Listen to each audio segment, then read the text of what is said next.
मेरे प्यारे साथियों, कैसे हैं आप लोग। मैं राम केवल सर आप लोगों को इंग्लिश ग्रामर पढ़ा रहा हूं, जिसमें मैं आज आप लोगों को एक्टिव पैसिव पढ़ाने जा रहा हूं।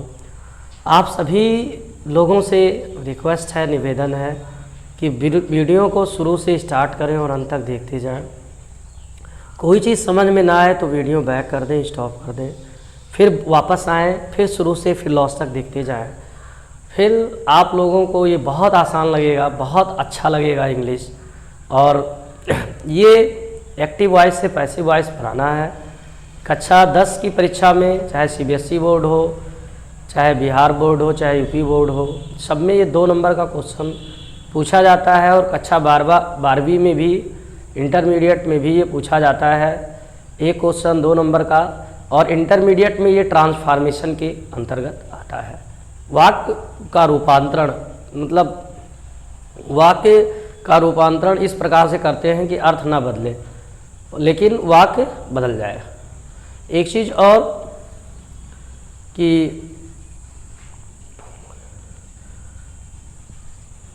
ये जो एक्टिव वॉइस से पैसिव वॉइस बनाते हैं, इसमें वाक्य दूसरी तरह लिखा जाता है लेकिन अर्थ पर कोई प्रभाव नहीं पड़ता है। ठीक, तो आइए देखते हैं कि एक्टिव वॉइस से पैसिव वॉइस कैसे बनेगा।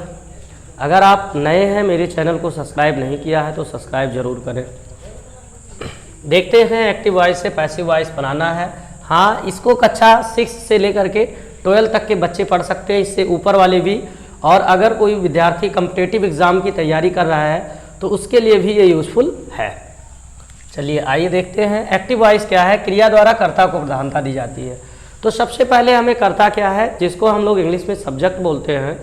किसी कर्म को करने वाला, किसी कार्य को करने वाला जो मुखिया होता है, एजेंट होता है, उसको हम लोग सब्जेक्ट कहते हैं। ठीक, और ऑब्जेक्ट क्या होता है, कर्म क्या होता है, जो कार्य करता है, जिसके विषय में किया जाता है, उसको हम लोग क्या कहते हैं, कर्म कहते हैं। जैसे देखते हैं एक्टिव वॉइस, क्रिया द्वारा कर्ता को प्रधानता दी जाती है। पैसिव वॉइस में क्रिया द्वारा कर्म ऑब्जेक्ट को प्रधानता दी जाती है। देखते हैं एक sentence, she writes a letter.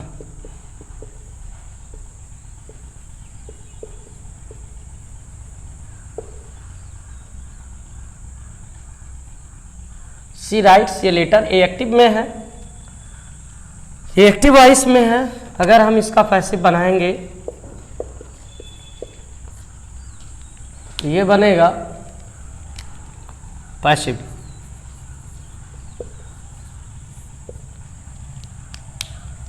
ये लेटर इज रिटन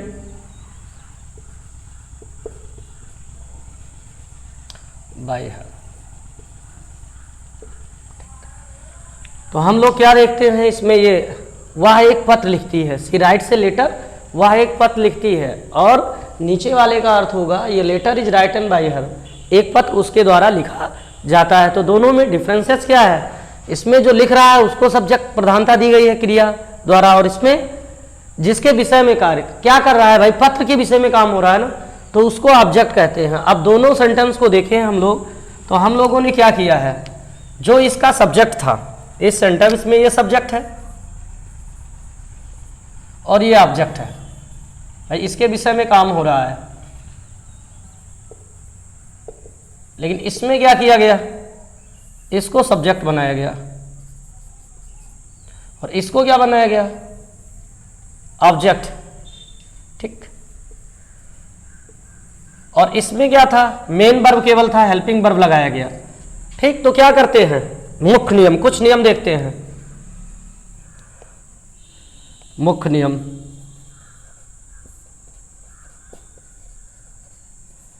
पहला नियम है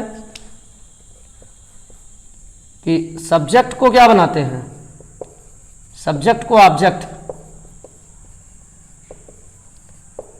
तथा ऑब्जेक्ट को सब्जेक्ट बनाते हैं। कब, जब हम पैसिव वॉइस बनाते हैं एक्टिव से, तो सब्जेक्ट को क्या बनाया गया, ऑब्जेक्ट, तथा ऑब्जेक्ट को सब्जेक्ट में बदलते हैं, सब्जेक्ट में बदलते हैं।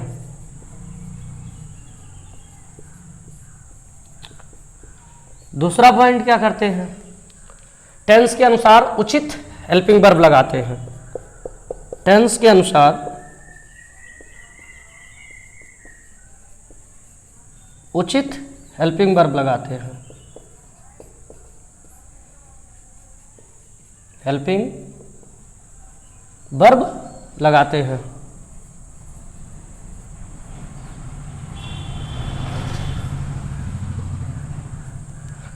तीसरी पॉइंट क्या देख रहे हैं हम लोग, नए ऑब्जेक्ट से पहले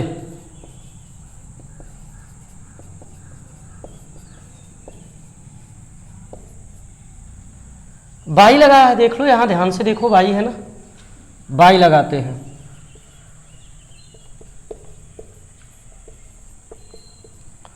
और इसका एक और इंपॉर्टेंट रूल है कि जो मेन वर्ब होगी उसकी तीसरी अवस्था, पैसिव वॉइस में क्या करेंगे, मेन वर्ब की तीसरी अवस्था हमेशा यूज करेंगे। ठीक,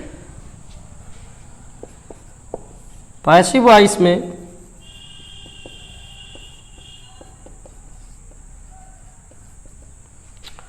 मेन वर्ब की थर्ड फॉर्म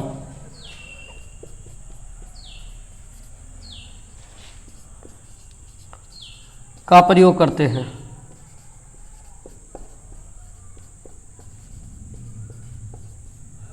ये पहला लेक्चर है इसमें।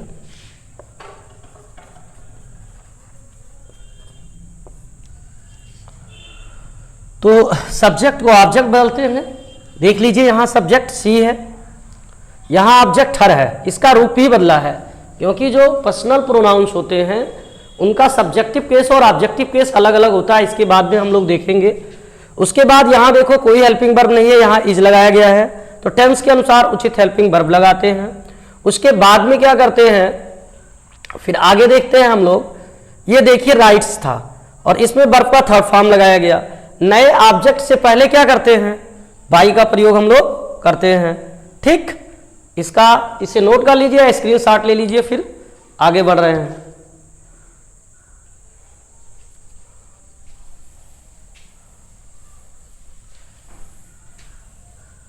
अब क्या होगा कि जो पर्सनल प्रोनाउन है उनके ऑब्जेक्टिव एवं सब्जेक्टिव केस होते हैं। ठीक, अगर एक्टिव में है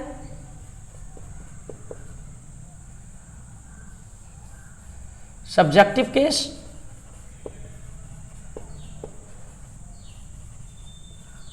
और एक तरफ ऑब्जेक्टिव केस। भाई सब्जेक्ट को ऑब्जेक्ट में बदलना है ना, और अगर ऑब्जेक्ट को सब्जेक्ट में बदलना है तो उसका उल्टा होगा।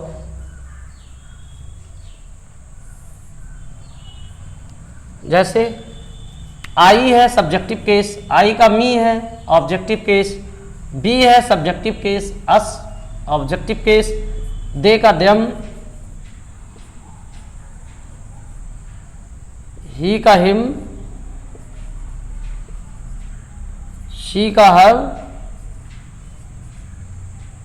यू का ऑब्जेक्टिव यू ही होता है,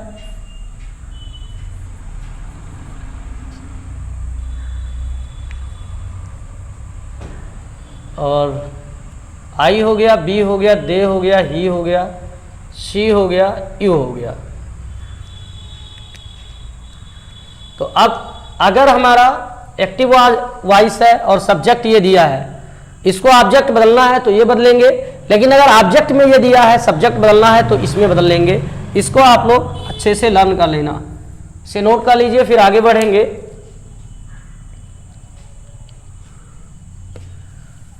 वीडियो को रोक करके नोट कर लिया करें या स्क्रीनशॉट ले लें।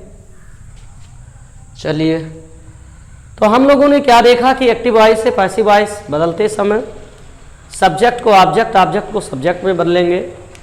उसके बाद में उचित हेल्पिंग वर्ब लगाएंगे, नए ऑब्जेक्ट से पहले बाई लगाते हैं, और उसके बाद में हम लोग क्या करते हैं, वर्ब का थर्ड फॉर्म यूज करते हैं। तो एक चीज और, टेंसेज जो होती हैं बारह होती हैं, लेकिन जितने भी परफेक्ट कॉन्टिन्यूअस टेंस हैं उनका पैसिव नहीं बनता है, और फ्यूचर कॉन्टिन्यूअस टेंस का पैसिव नहीं बनता है, बाकी सबका पैसिव बनता है।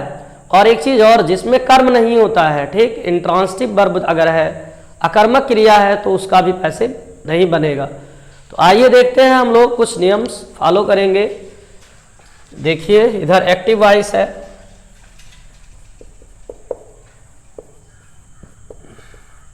इधर पैसिव वॉइस।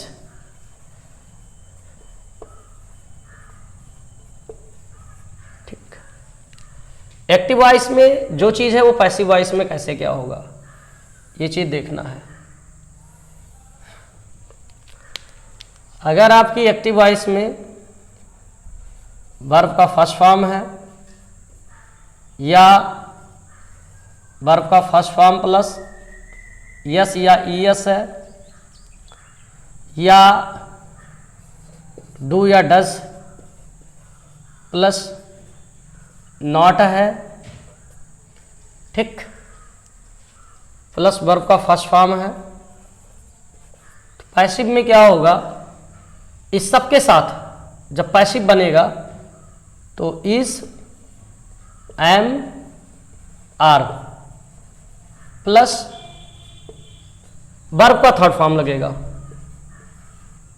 वर्ब का थर्ड फॉर्म।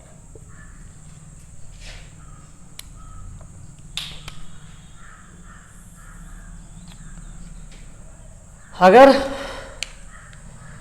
इज है, एम है, आर है, वाज या वर है प्लस वर्ब की फर्स्ट फॉर्म है प्लस आईएनजी, क्योंकि इज एम आर जिसमें लगेगा उसमें आईएनजी क्रिया जरूर लगेगी। तो फिर हम लोग क्या करेंगे, पैसिव जब बनेगा तो इज है, एम है, जो भी नया सब्जेक्ट बनेगा उसके अकॉर्डिंग इसको यूज करेंगे।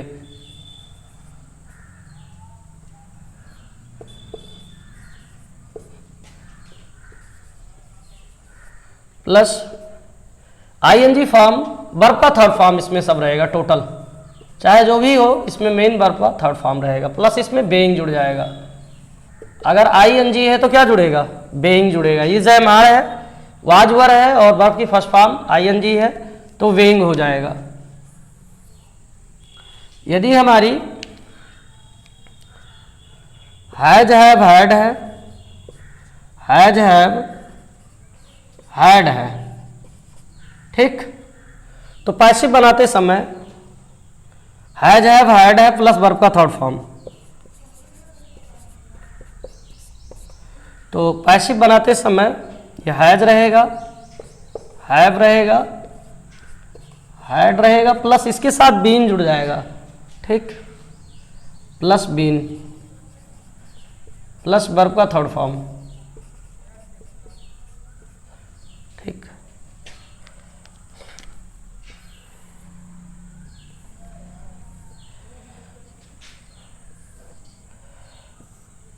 और अगर वर्ब की सेकेंड फॉर्म है या डिड नॉट प्लस वर्ब का फर्स्ट फॉर्म है तो पैसिव बनेगा तो वाज या वर हो जाएगा।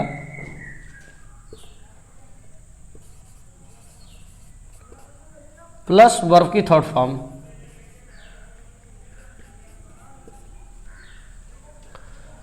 और सबके साथ बाई लगेगा, लास्ट में बाई लगेगा, उसके बाद में फिर ऑब्जेक्ट आएगा। अब उसके बाद में फिर आगे बढ़ेंगे, चलो इतना पहले देख लेते हैं। हाँ, और देख लेते हैं, बिल या सैल है,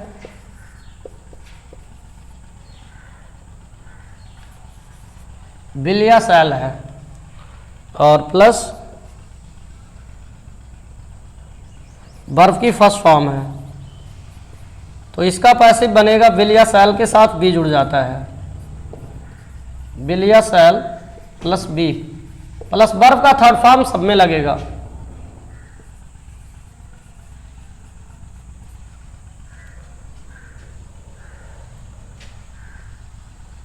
अगर फिल या सैल है प्लस हैव है प्लस वर्ब का थर्ड फॉर्म है, मतलब परफेक्ट फ्यूचर, तो फिर आपका क्या बनेगा,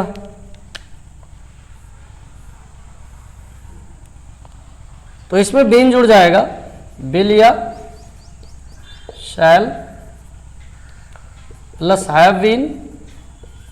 ये एक बहुत आसान तरीका है कि सारे टेंस को हम लोग एक साथ पढ़ लेंगे।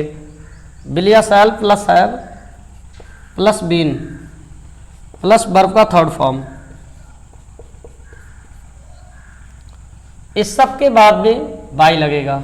एक साथ क्या लगेगा? सबके साथ बाई लगेगा प्लस बाई प्लस जो हमारा सब्जेक्ट होगा वो यहाँ आ जाएगा एज अ ऑब्जेक्ट के रूप में। ये किस रूप में रहेगा? ऑब्जेक्टिव केस में। ऑब्जेक्टिव केस में। चलिए मैं हट जाता हूँ, इसका स्क्रीनशॉट ले लीजिए।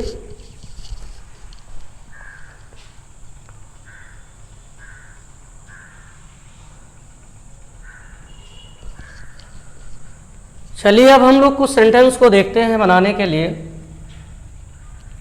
जैसे एक्टिव में है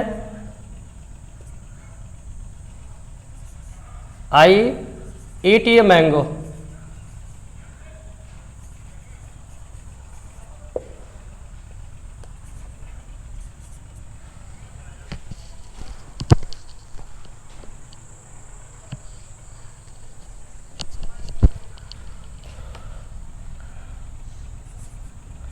She has done her work.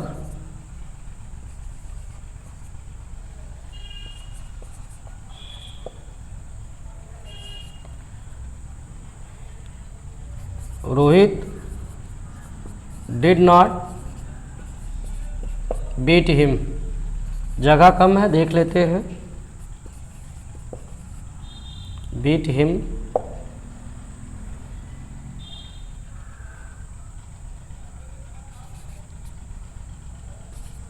she will cook the food।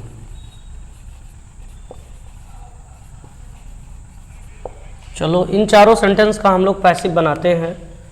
I eat a mango, इसमें सबसे पहले क्या है? मेन वर्ब देखेंगे तो मेन वर्ब ईट है, तो ईट क्या है? First form. तो यहाँ देखेंगे फर्स्ट फॉर्म है, तो फर्स्ट फॉर्म अगर वर्ब का है तो क्या करेंगे? Is am are.